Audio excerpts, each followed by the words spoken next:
종합제TV 시청자 여러분 안녕하십니까. 박정희 대통령 서거 40주년이 됩니다.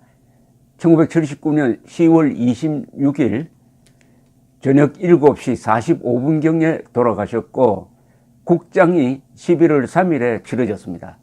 그 이후에 40년이 흘렀는데 여러 가지 정치 상황 때문에 심지어 박근혜 대통령 재임 기간에도 이분의 추도식이 아주 검소하게 또는 초라하게 치러져서 좀 불만을 가진 분들이 많았는데, 이번에는 국장 이후에 최대 규모의 추모식이 예정되어 있습니다. 추모식이 물론 국립현충원에서 그 묘소 앞에서 있지만 그건 공식이고, 그 이외에도 애국 시민들이 별도로 만든 추도식 행사가 예고되어 있습니다. 국가비상대책국민회의가 주관하고 국본, 태극기 혁명국민운동본부, 자유대한연대, 자유시민본부, 대한민국 ROTC 애국동지회, 대한민국 국군 예비역 총연합이 주최하는 영웅 박정희 대통령을 추모합니다. 박정희 대통령 서거 제40주기 행사가 언제 열리느냐? 10월 26일 토요일 오전 10시는 국립현충원 추모식, 오후 1시에 서울시청 대한문에서 있습니다. 어제 조선일보에 광고가 나왔습니다. 이렇게.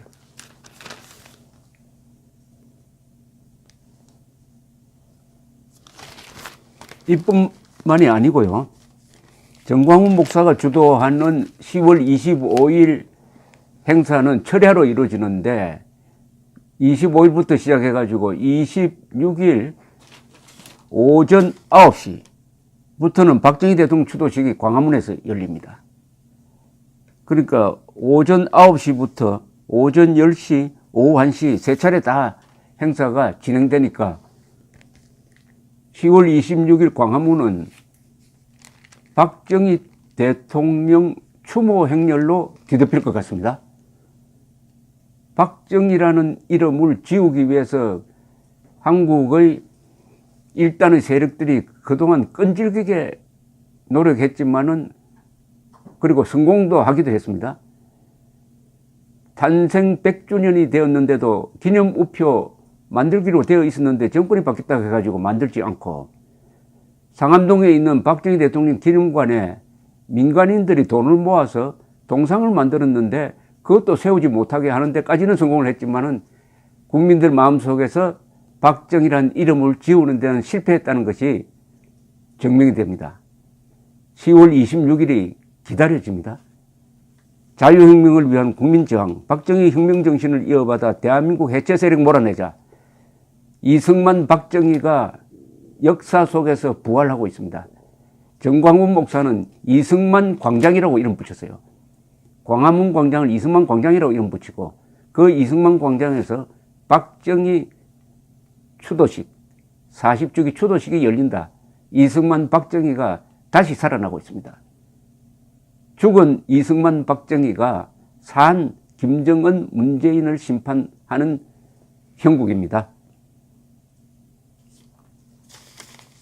전 국민 월차 휴가 공가 투쟁에 참여합시다. 10월 25일 오후 3시 문재인 하야 국민대회, 10월 25일 금요일 오후 3시부터 광화문 이승만 광장에서 열린답니다.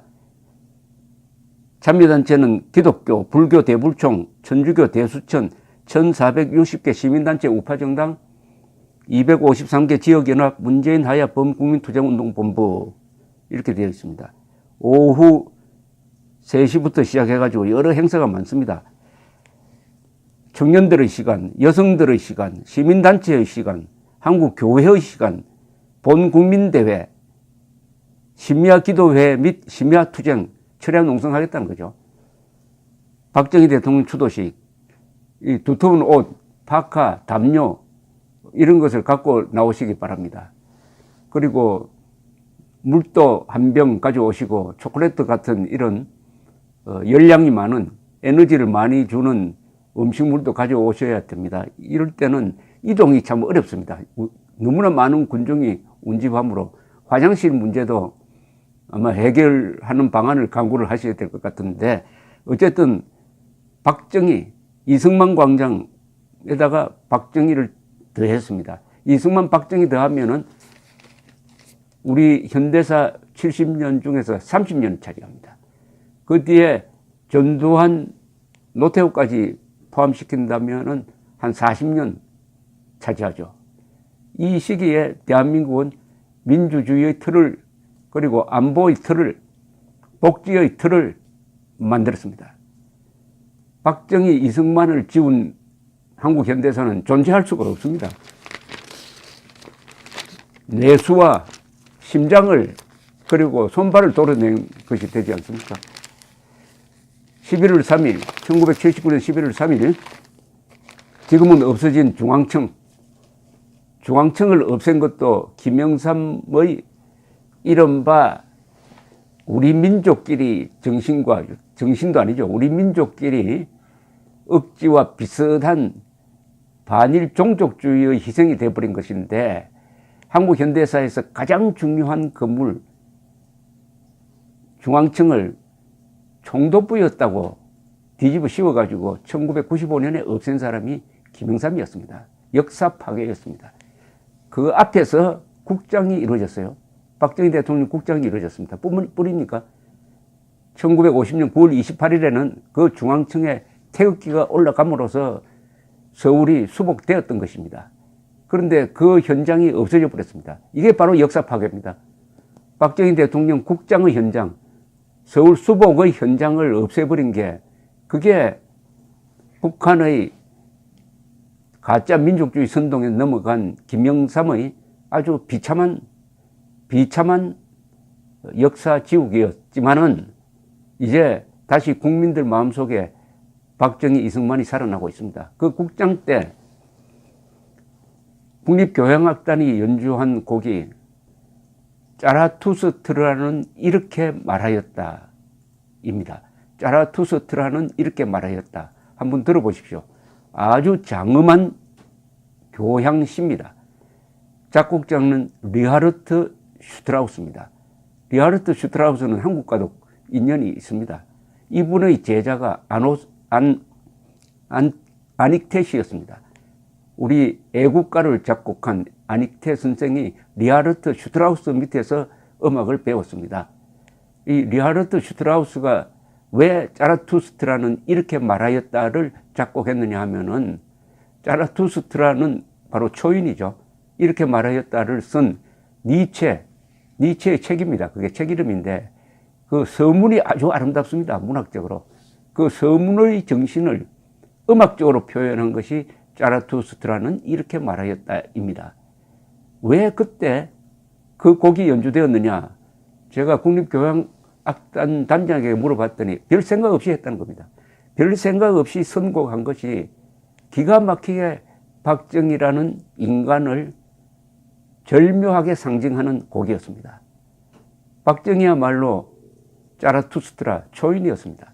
그러나 이분은 알렉산더 대왕이나 나폴레옹과 같은 전광석화의 천재가 아니고, 초인이 아니고, 겸손한, 소박한, 눈물 많은, 그리고 부끄럼 타는 초인이었습니다. 가슴에 관통상을 당해가지고 등에서 피가 샘솟듯 하는데도 난 괜찮아. 그러니까 자네들은 피하게 라고 한 사람이었습니다. 그 옆에 있었던 여성의 증언에 따르면은 체념한 듯 해탈한 듯 했다. 이게 마지막 박정희의 모습이었습니다. 박정희 대통령은 네 가지 역할을 하면서 62년을 살았습니다. 교사였습니다. 군인이었습니다. 혁명가였습니다. 위대한 CEO였습니다. 이분이 남긴 족적은 대한민국 전체가 사실상 박정희 기념관입니다. 상암동에, 그것도 사람들이 잘 다니지 않는 상암동에다가 박정희 기념관을 세워가지고 박정희를 잊혀지도록 하겠다고 했지만 이게 실패할 수밖에 없는 게, 대한민국 전체가 박정희가 그린 그림입니다. 박정희 대통령 또한 헬리콥터를 타고 순시하면서 옆 사람에게 내가 그린 그림을 보는 것 같아 라고 했습니다. 대한민국이라는 큰 캔버스에 이 사람이 18년 동안 그린 그림, 그게 오늘날의 대한민국 아닙니까? 박정희 10대 업적 하면은 금방 머리에 떠오르는 게 이 정도입니다.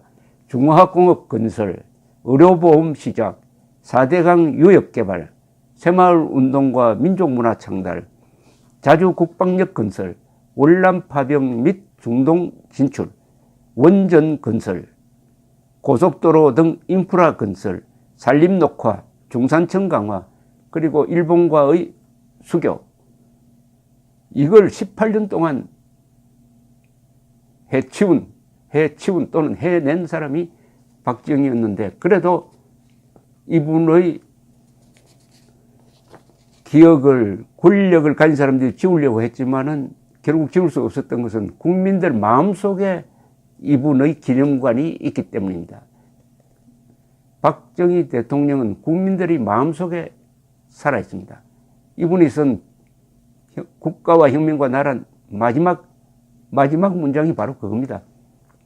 나는 서민들의 품에서 마지막을 맡고 싶다, 이런 뜻입니다. 서민들 속에서, 국민들 속에서 살아있는 박정희, 이 어려운 시기를 맞아가지고 이승만을 찾고 박정희를 찾는 이유는 국민들이 불안하기 때문이죠. 불안할 때 붙들 인물이 있다. 그게 바로 수호신입니다. 이승만, 박정희가 대한민국의 수호신이라는 것이 오는 25일, 26일 광화문에서 증명이 될 것입니다. 감사합니다.